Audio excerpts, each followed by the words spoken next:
శ్రీనివాస్, రాజేశ్వరుల కలయికకు ప్రతిరూపంగా వారికి అన్విత జన్మించింది.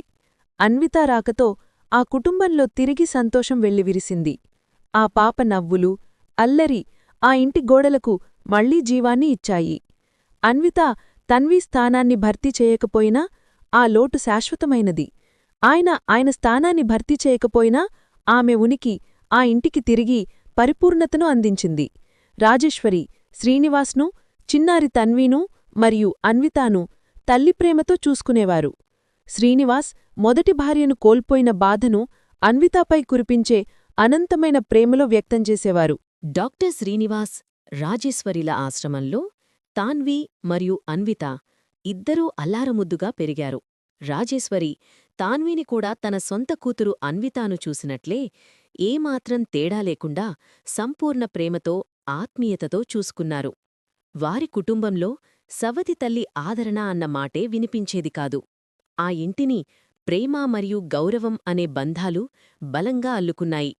ఒకవైపు వారి కుటుంబ అనుబంధం బలపడుతుండగా, డాక్టర్ శ్రీనివాస్ మరియు రాజేశ్వరిల వైద్యవృత్తి కూడా ఉన్నత శిఖరాలకు చేరుకొని వారి ఆసుపత్రి మరియు వైద్యసేవలు మరింత అభివృద్ధి చెందాయి.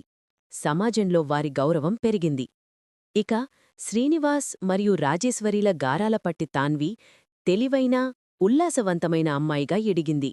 ఆమె ఆర్థిక నిర్వహణలో ఎంబీఏ పూర్తిచేసి ఉన్నత విద్యావంతురాలిగా తన తల్లిదండ్రులకు గర్వకారణంగా నిలిచింది.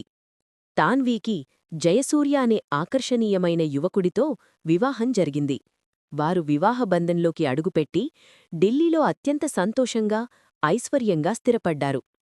మొదటి భార్య సరోజాలేని లోటును, ఆమె అపురూపమైన జ్ఞాపకాలను గుండెలో పదిలపరుచుకున్న శ్రీనివాస్ జీవితం కూతురు తాన్వీ పెళ్లితో ఒక పూర్ణత్వాన్ని సంతరించుకుంది. తాన్వీ జీవితం సంతోషంగా, సురక్షితంగా సాగడం చూసి ఆయన ఆనందానికి అవధుల్లేవు. డాక్టర్ శ్రీనివాస్, రాజేశ్వరి మరియు తాన్వీ జయసూర్యాలది ఒక సంపూర్ణమైన, సంతోషకరమైన కుటుంబం.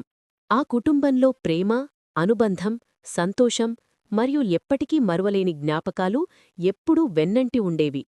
ఆ భయంకరమైన అగ్నిజ్వాలల్లో అన్విత లేత శరీరం బూడిదగా మారుతుండగా, డాక్టర్ శ్రీనివాస్ కళ్లముందు తన కూతురి బాల్యం, ఆమె చిరునవ్వు, ఆమె ఉన్నత ఇంజనీరింగ్ కలలు, ఆమె అల్లరి అన్నీ ఒక్కసారిగా నిశ్శబ్దంగా కాలిపోతున్నట్లు అనిపించింది.